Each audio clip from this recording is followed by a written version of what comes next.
इसी प्रकार से महाराज श्री के श्रीमुख से कथा प्रसंगों का निरंतर आनंद लेने के लिए पूज्य श्री के आधिकारिक YouTube चैनल को जरूर सब्सक्राइब करें और बेल आइकन को दबा दें।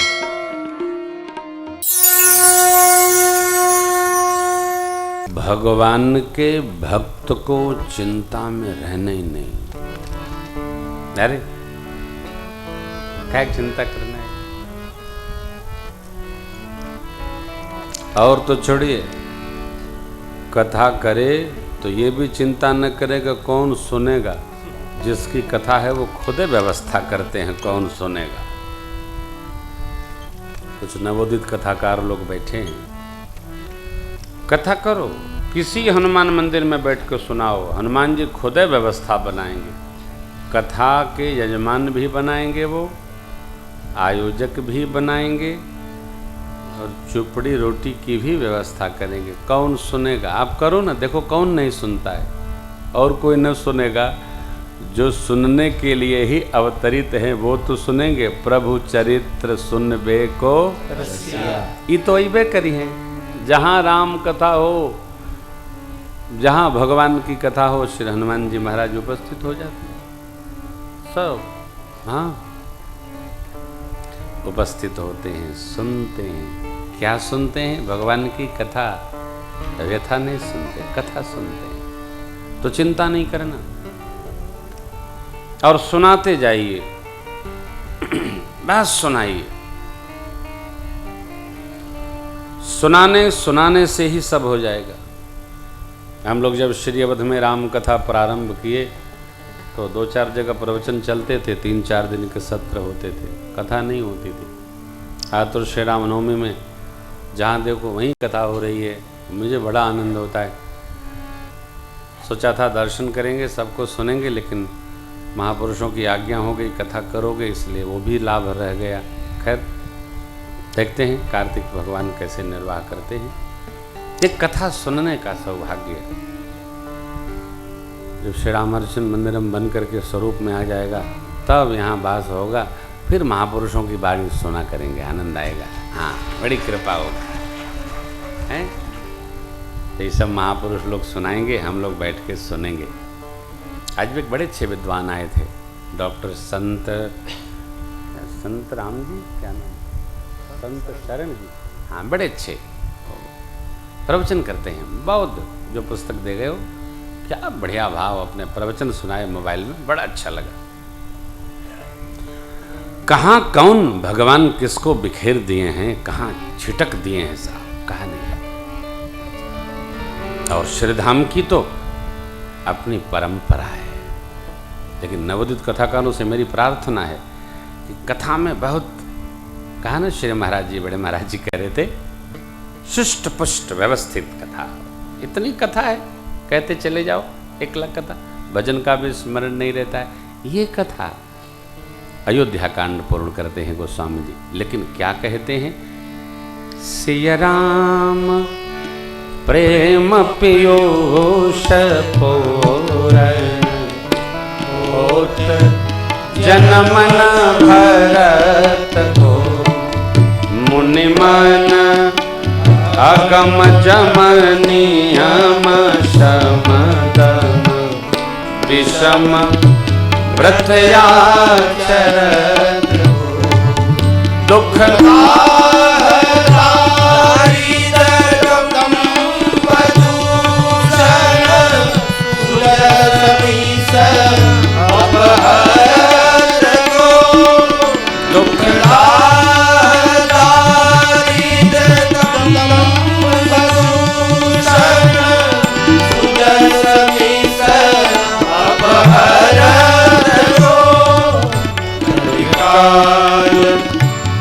तुलसी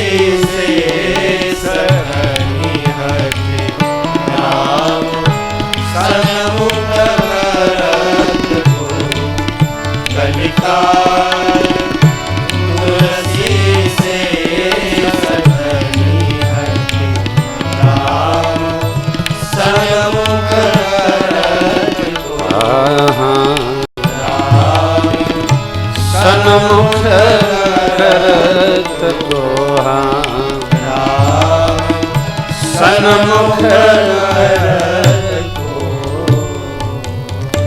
श्री राम प्रेम पीयूष पूरन। भगवान श्री सीताराम जी के प्रेम रूपी अमृत के भरे पात्र, भरे स्वरूप हैं कौन? तो भरत जी। प्रेम पीयूष पूरन, प्रेमामृत से भरे स्वरूप भरत जी। यदि जन्म न होता तो मुनियों के मन को अगम यम नियम आसन प्राणायाम प्रत्याहार धारणा ध्यान समाधि कौन साधता? दुख सहन करके दाह से जीव के अंदर जो दरिद्र भाव है स्वभाव में, संसार के सुख की चाहत,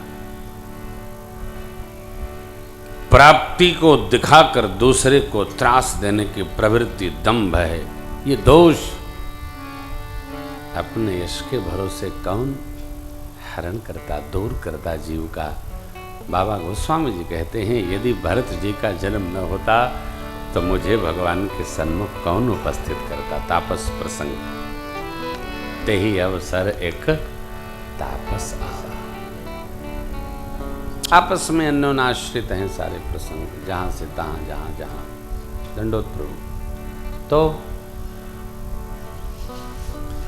भगवान के सन्मुख भेजने वाले भरत जी, भगवान के श्री चरण में पहुंचाने वाले भरत जी, इनका चरित्र नियम पूर्वक भरत चरित करने तुलसी जो सादर सुनहि, सिय राम पद प्रेम अवश्य हो भव रस वीर। भरत जी की गति अवश्य हो भव रस विरति। धीरे धीरे रे मना, धीरे धीरे धीरे धीरे। संसार से भागना नहीं है, संसार में जागना है। भागने का कोई काम नहीं। संसार में रहना ही होगा, चाहे आप घर परिवार में रहिए या साधु परिवार में रहिए, रहना तो संसार में ही होगा। कहीं यहां भी रहकर यदि हम जागृत न भये तो हम क्या भये? देखिए, आदमी जगत में भी रहकर परमार्थ का चिंतन करता है तो भक्त है, और भगत बन गया स्वार्थ का ही चिंतन करता है तो वो जगत का सामान्य जीव है, फिर वो भगत नहीं है। भगत तो भगवान का चिंतन करता है।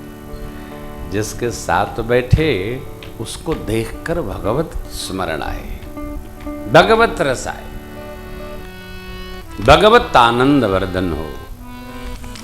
मनुष्य के मिलने पर सहज ही भगवान का स्मरण आए तो भक्त का संग हो गया।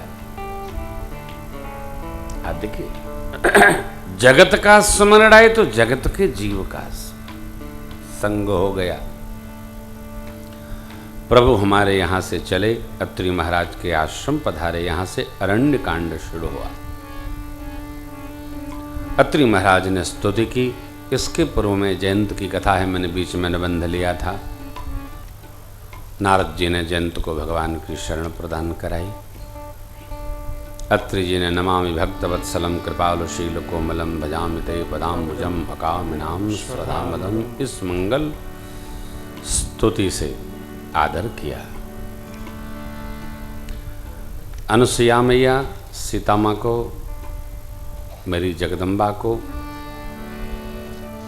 निमित्त बनाकर जगत की माताओं को नारी धर्म का उपदेश करती है। नारी धर्म क्या है? कल कोई मैया आई थी, बोली हम आपके पैर छूना चाहती। मैंने कहा लगता आपने कथा नहीं सुनी। कथा का व्यवहार है, देखो, पांव सदगुरु के स्पर्श करो दूर से, और अपने पति देव के स्पर्श करो। पहले गांव में जब माताएं बहुएं पांव छूती थी ना, तो कर स्पर्श नहीं करती थी, तो अब आंचल इतना बड़ा होता है कि मैंने देखा आंचरे से प्रणाम करती, छुआ ही न जाए, दूरे से प्रणाम करती। ये मर्यादा है ना, व्यवहार है ना, पालन होना चाहिए। सबसे बड़ी कठिनाई क्या है,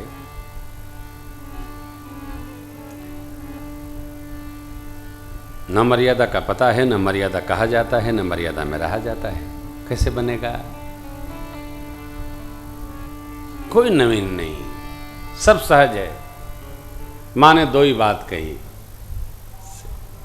स्याजो कोई श्रम नहीं, बिनु श्रम नारी परम गति, लहई पतिव्रत धर्म छाड़ी छल।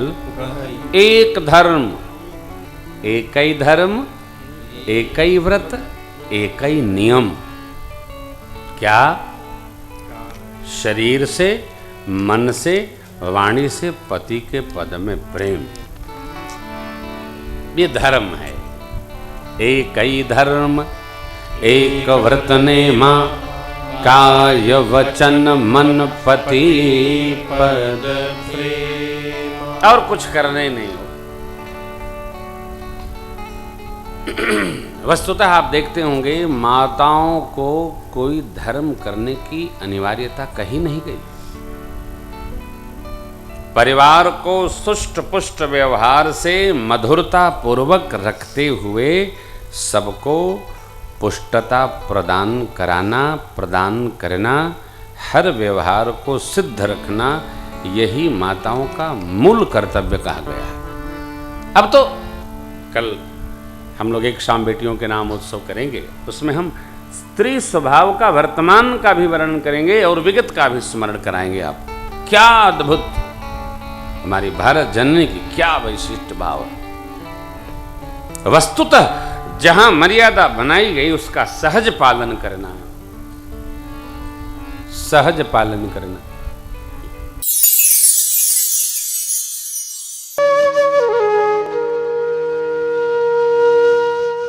इसी तरह सुनते रहिए, चैनल को सब्सक्राइब करिए, बेल आइकन को दबा दीजिए और पुण्य अर्जन के लिए अपनों में शेयर करिए।